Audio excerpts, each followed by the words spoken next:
तेरी हिम्मत कैसे हुई मुझसे इस लहजे में बात करनी। श्री अपनी बेटी अनायजा को फोन करके खूब डांटेगी और उसे कहेगी कि बेवकूफ लड़की, ये तूने अपनी जिंदगी के साथ क्या कर लिया। तूने एक अच्छे लड़के असफन को छोड़कर इस भिखारी से शादी कर ली। शादी तो शादी, तेरे बाप ने बेरोज ने तुझे जायदाद से ब्याह कर दिया है और सारी जायदाद उस मिरहा को जाकर दे दी है। और तेरी वजह से मेरी बनी बनाई इतनी बरसों पुरानी इज्जत जो मेरे शोहर की नजरों में भरम था वो भी सारा खत्म हो गया। अब हम दोनों माँ बेटियां सड़क पर आ चुकी हैं। अब तेरा बाप बेरोज मुझे अपनी जिंदगी में नहीं रखना चाहता। उसने मुझे सारी जिंदगी की रियाजत का सिर्फ एक फ्लैट दिया है जहां मैं जाऊं और महीने का वो मुझे खर्चा देता रहे। ये मेरी औकात रह गई है। ये उस पर अनायजा कहेगी कि मम्मा ऐसा नहीं हो सकता, बाबा मेरा हक नहीं मार सकते। उस पर शीरी कहेगी कि ये जो तूने हरकत की है ना, इसकी वजह से तेरा बाप तुझसे बहुत नाराज है और मुझसे भी।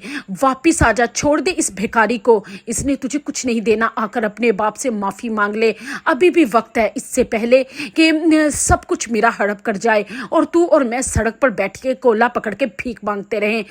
और दूसरी तरफ वो असफंद है जो बचपन से तेरे से मोहब्बत के दावे करता फिरता था और देखो आज मिरहा के आगे पीछे घूम रहा है। वो दोनों भी बहुत खुश है शादी करके। ये तूने क्या किया, अपने पैरों पे कुल्हाड़ी मार ली। अनायजा अपनी माँ शीरी से कहेगी कि आप फिक्र मत करें, मैं इनकी खुशियों को बर्बाद ऐसा करूंगी कि ये याद रखेंगे। आप अपनी बेटी को जानती नहीं है, मैं आ रही हूँ मामा, आप बेफिक्र रहें।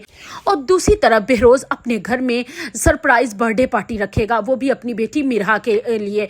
और असफन को फोन करेगा कि वो मिरहा को लेकर वहां पर पहुंच जाए और मिरहा को कुछ ना बताए। जैसे ही असफन मिरहा को बहाने से बेरोज साहब के घर लेकर जाएगा तो अचानक से लाइटें बंद होगी और मिरहा को देख के ही ऑन हो जाएंगी और मिरहा अपनी सरप्राइज बर्थडे पार्टी देकर हैरान हो जाएगी और अपने बाबा के गले लगकर खूब रोएगी, क्योंकि बचपन से लेकर अब तक उसे ऐसी कोई खुशी नसीब नहीं हुई। और अपनी जो बहन जो इस दुनिया से जा चुकी है उसे भी याद कर बहुत अफसुदा हो जाएगी। बेरोज साहब मिरहा को तसल्ली देंगे कि जो गलतियां उन्होंने कर ली वो अब जब तक जिंदा है वो अपनी बेटी की हर खुशी मनाएंगे।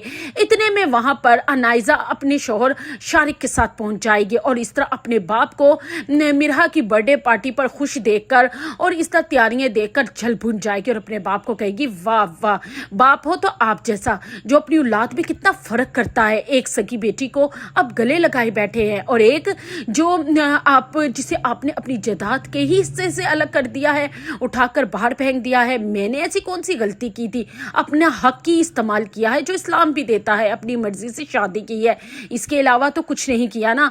आप जैसे बाप से तो अच्छा था कि मेरा कोई बाप ही ना होता। अनायजा इतनी जली कटी बातें करेगी कि बेरोज को उसी टाइम दिल का दौरा पड़ जाएगा और वो सरप्राइज बर्थडे पार्टी एक मातम में बदल जाएगी। सब बहुत परेशान होंगे और बेरोज को लेकर हॉस्पिटल पहुंचेंगे और हॉस्पिटल जाकर भी अनायजा बहुत हंगामा करेगी। जब अब मिरहा का जब्त जो बचपन से लेकर अब तक उसने रखा हुआ था अपने बाप को इस हालत में देखकर जवाब दे जाएगा और अनायजा की बदतमीजी पर उसे जोरदार थप्पड़ मारेगी। और दूसरी तरफ जब शारिक मिरहा से बदतमीजी करने की कोशिश करेगा तो असफंद उसका गिरेबान पकड़ लेगा और कहेगा कि खबरदार, जो तुमने मेरे घर की किसी भी औरत के बारे में एक लफ्ज भी कहा, मेरे घर में नकब लगाने वाला मेरे ही मुंह लगता है।